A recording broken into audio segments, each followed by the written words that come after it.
3. Assalamualaikum warahmatullahi wabarakatuh. Saya Wulan Nurdiana dari Pendidikan Geografi 2022 dengan NIM 140262206. Di sini saya akan melakukan micro teaching dengan materi keanekaragaman hayati Sintak 2. Selamat menyaksikan. Oke, assalamualaikum warahmatullahi wabarakatuh. Waalaikumsalam warahmatullahi wabarakatuh. Apa kabarnya nih semua? Baik ya? Baik. Oke, sebelum kita memulai mata pelajaran geografi ini, Ibu ingin mengabseni siapa saja yang tidak hadir ya hari ini? Ada seorang, Bu. Oh, siapa aja? Oh, Isra sama ada kata ya. Oke, baik. Oke, jadi sebelum kita memulai mata pelajaran geografi pada hari ini, ada baiknya kita untuk berdoa terlebih dahulu. Siapa yang ingin pimpin doa, tunjuk tangan? Saya, Oh Bu. ya, Edi. Silakan. Sebelum kita memulai pelajaran hari ini, alangkah baiknya kita berdoa dimulai. Doa selesai. Oke, terima kasih Ebi sudah memimpin doa pada hari ini ya. Nah, untuk membuka pelajaran pada hari ini, Ibu ingin mengulas pembelajaran nih, pembelajaran minggu kemarin ya. Nah, kalian tahu nggak apa manfaat dari flora dan fauna? Ada yang tahu? Saya, Bu. Iya, boleh Wawa. Manfaat flora dan fauna terhadap kehidupan kita itu sebagai pemasok oksigen dan sumber makanan, Bu. Nih, good job. Ada lagi nggak nih? Saya, Bu. Oke, boleh Lala. Manfaatnya untuk menjaga keseimbangan ekosistem lingkungan, Bu. Oke, betul ya jawaban dari kalian semua. Jadi dari berbagai jenis tumbuhan dan hewan itu tuh banyak sekali yang manfaatnya bagi kita. Nah, salah satunya yang dapat dimanfaatkan itu sebagai bahan makanan seperti jagung, kentang, sayur-sayuran, susu, ikan, itu tuh bisa kita konsumsi gitu ya. Nah, lanjut lagi nih, ada istilah flora. Flora itu kan dari bahasa Latinnya itu adalah tumbuhan, dan fauna itu dari bahasa Latin adalah hewan. Nah, kalian tahu nggak flora dan fauna itu ada flora dan fauna endemik? Ada yang tahu nggak itu apa maksudnya? Saya, Bu. Flora Ya, dan boleh. fauna endemik adalah flora atau fauna yang tumbuh di satu tempat aja, Bu. Iya, benar sekali nih Akbar. Jadi flora dan fauna endemik itu adalah suatu hewan atau tumbuhan yang hidup di satu daerah saja gitu ya. Nah, jadi Ibu akan memperlihatkan PPT ya. Sebentar.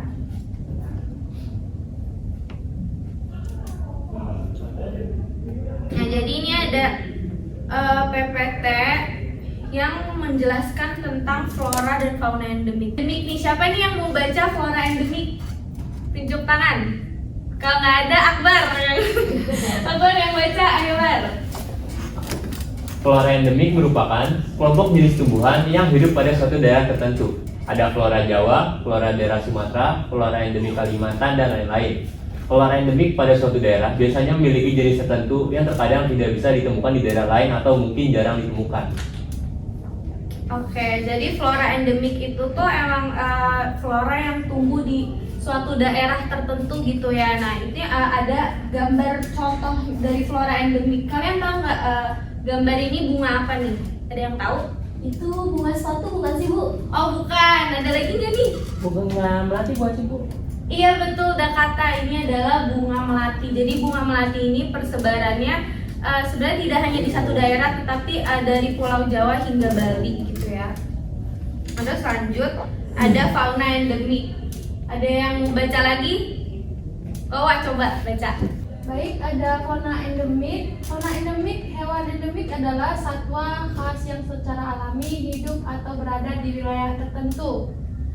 Oke, betul banget ya tadi yang dibaca Wawa nih tentang fauna endemik. Fauna endemik itu adalah satwa khas atau hewan yang tinggal di satu daerah tertentu. Nah, ini ada gambarnya nih, contohnya. Ada yang tahu nggak ini gambar burung apa? Burung Ada yang tahu? apa, Bu? Oh, bukan. Ada lagi. Burung merpati. Bukan. Burung gereja, Bu.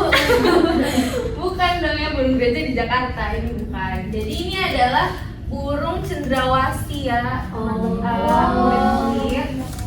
Jadi burung cendrawasih ini emang dia persebarannya hanya di Papua saja. Jadi termasuk burung yang langka ya. Makanya kalian jarang gak sih ngelihat burung ini gitu.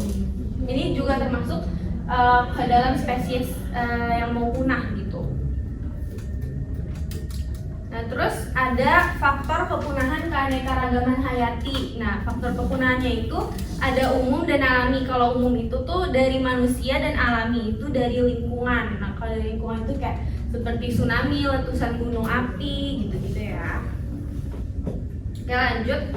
Permasalahan flora dan fauna. Yang pertama itu ada dari akibat aktivitas manusia. Aktivitas manusia itu bertanggung jawab sebesar 75% dalam penyebab hilangnya keanekaragaman hayati ini. Jadi kayak besar sekali ya pengaruh manusia dalam permasalahan flora dan fauna. Nah, hal ini tuh dikarenakan eksploitasi berlebihan sumber daya alam yang tidak mementingkan lingkungan, seperti pencemaran lingkungan, pertambangan ilegal, habis itu ada juga perdagangan satwa ilegal, pertambangan ilegal, masih banyak lagi deh gitu ya.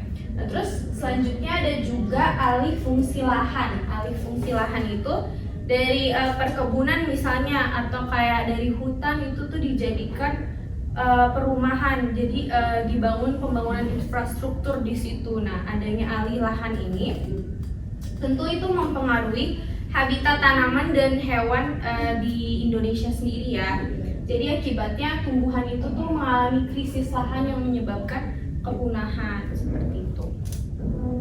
Nah, selanjutnya ada juga dari perubahan iklim. Nah, perubahan iklim itu merupakan salah satu faktor yang dominan yang mempengaruhi sebaran flora dan fauna ya. Jadi daerah yang memiliki iklim yang ekstrim, yang dingin seperti kutub utara itu tuh memiliki jenis flora dan fauna yang sedikit gitu dibanding dengan daerah khatulistiwa atau ekuator yang memiliki keragaman biodiversity yang tinggi gitu. Jadi kalian tahu nggak permasalahan sekarang tuh kan ini ya adanya pemanasan global akibat efek rumah kaca.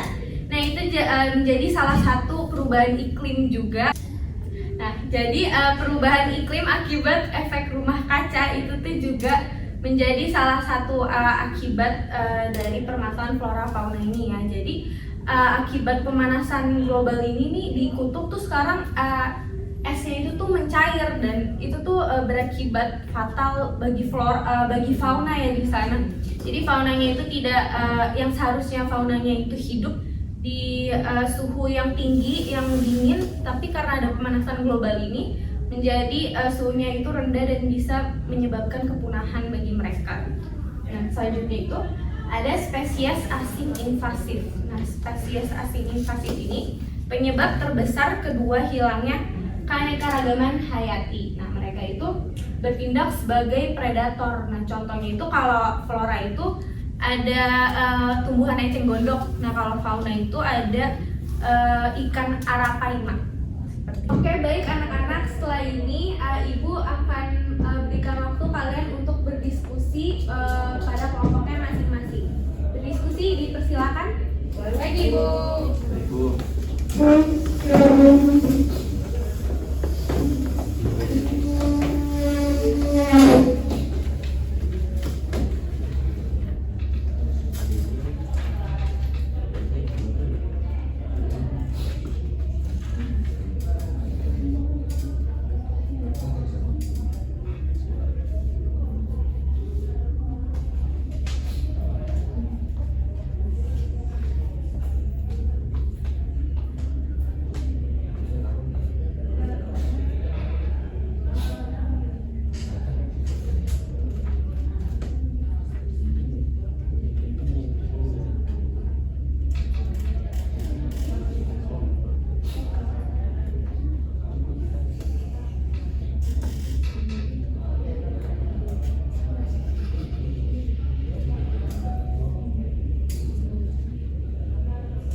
Oke, baik, karena waktu diskusi sudah habis, Ibu persilakan duduk kembali ke tempatnya masing-masing.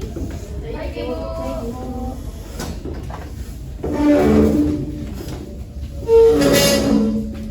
Akbar, Ebi duduk di tempat Ayo, masing-masing ya. Bu.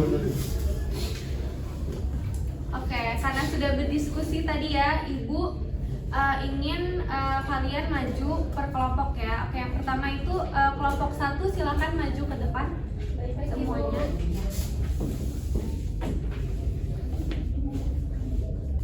Assalamualaikum warahmatullahi wabarakatuh.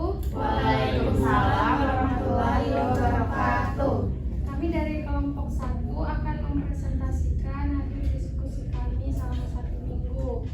Jadi kami kelompok 1 ada saya Putri Warubu Dan saya Putri Nurlayla. dan satu lagi di Jakarta dan dia tidak hadir karena lagi sakit. Baik, dimulai saja. Jadi kita temanya mengambil penebangan liar.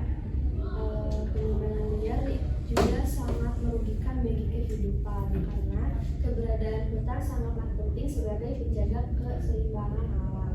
Seperti yang telah kita ketahui tentang penyebab pemanasan global yang merupakan salah satu contoh dampak dari penebangan liar. Pemanasan global bukan hanya bersumber dari asap kendaraan bermotor saja, tapi juga dipengaruhi oleh keadaan hutan yang tidak seimbang. Kita tahu bahwa daun bisa menetralisir karbon dioksida, jadi itulah penyebabnya kenapa hutan disebut paru-paru dunia. Dan seandainya hutan masih terjaga, mungkin global warming tidak akan terjadi. Kegiatan ini banyak membawa dampak yang kurang baik, bisa dilihat dari sudut ekonomi maupun rusaknya kawasan yang ada. Baik, jadi kami dapat data ini dari web manajemen ACID pada tahun 2021 tentang dampak penebangan hutan secara liar terhadap lingkungan. Baik, sekian saja presentasi dari kami. Assalamualaikum warahmatullahi wabarakatuh. Waalaikumsalam warahmatullahi wabarakatuh. Oke, beri tepuk tangan dulu untuk kelompok 1. Ibu ingin mengoreksi ya tentang penulisan data ya untuk kelompok 1. Nah, penulisan sumbernya itu masih salah. Jadi kalian harus mengikuti pedoman penulisan sumber yang benar ya. Nah, jadi ya yang pertama itu yang ditulis itu nama penulisnya dibalik. Jadi nama belakang dulu baru nama depan. Habis itu dibuatnya. Lalu kalian tulis tahun dibuatnya artikel tersebut. Habis itu judul, lalu di mana artikel tersebut itu dipublikasikan. Seperti itu ya. Baik, Ibu. Ya, jadi untuk siswa-siswa yang lain, Ibu harapkan pas maju penulisan sumbernya sudah tepat ya. Ya, Ibu. Insya Allah, Bu. Oke, untuk kelompok 1 selebihnya udah bagus ya. Untuk penulisan sumbernya saja nih. Oke, Ibu persilakan kali untuk kelompok 2 silakan maju.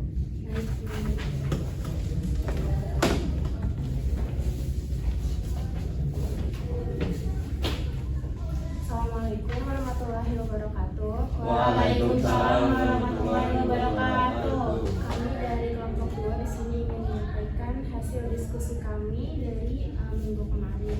Sebelumnya kelompok kami beranggotakan saya, Nahila Aulia, lalu ada Syifa Rahma Aulia, dan satu lagi ada Isa, tapi karena sedang berhalangan hadir jadi belum bisa ikut presentasi bersama kita. Nah, hasil diskusi kita itu kita menemukan data bahwa hutan dan keanekaragaman hayati merupakan dua hal yang tidak terpisahkan. Keduanya saling berkaitan dan menjaga keseimbangan. Namun seiring berjalannya zaman, manusia makin egois sehingga dampaknya adalah merusak kehidupan di alam. Contohnya saja Indonesia sejatinya adalah rumah bagi 3 subspesies harimau, yaitu ada harimau Bali, harimau Jawa, dan harimau Sumatera. Namun kini spesies yang tersisa hanya harimau Sumatera saja. Statusnya pun terancam punah. Kelangkaan harimau akan menjadi masalah besar bagi keseimbangan ekosistem. Ini karena mereka menduduki posisi tertinggi sebagai penjaga rantai makanan. Nah, bukti dari kasus yang kita dapat itu ada dari Yasmin Fathia dengan judulnya itu rusaknya habitat hingga perburuan liar jadi tantangan bagi kelestarian harimau. sekian presentasi dari kelompok 2. Terima kasih. Wassalamualaikum warahmatullahi wabarakatuh. Waalaikumsalam warahmatullahi wabarakatuh. Oke, udah bagus ya untuk kelompok 2, sumbernya juga sudah tepat ya. Jadi untuk kelompok 1 lihat ya sumbernya itu seperti ini, nanti dibenarkan ya. Baik, Ibu. Oke, selanjutnya kelompok 3 boleh maju. Ibu.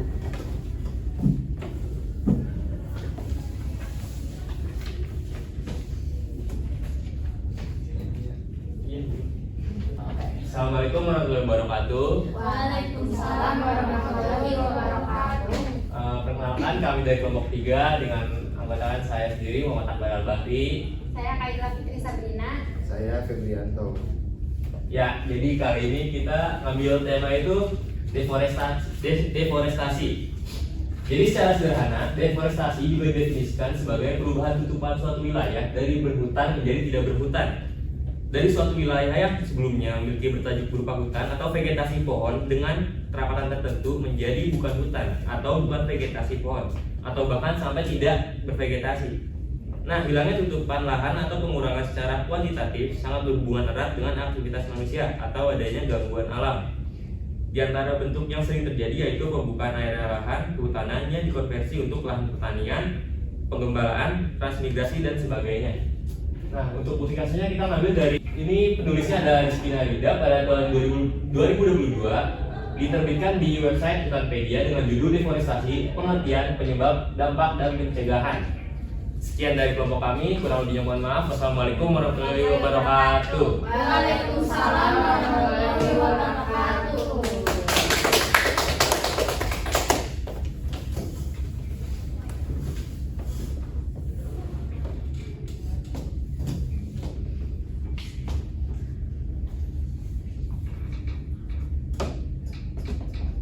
Oke, sudah bagus ya untuk kelompok 3, penulisannya juga sudah benar. Berikan tepuk tangan sekali lagi untuk kelompok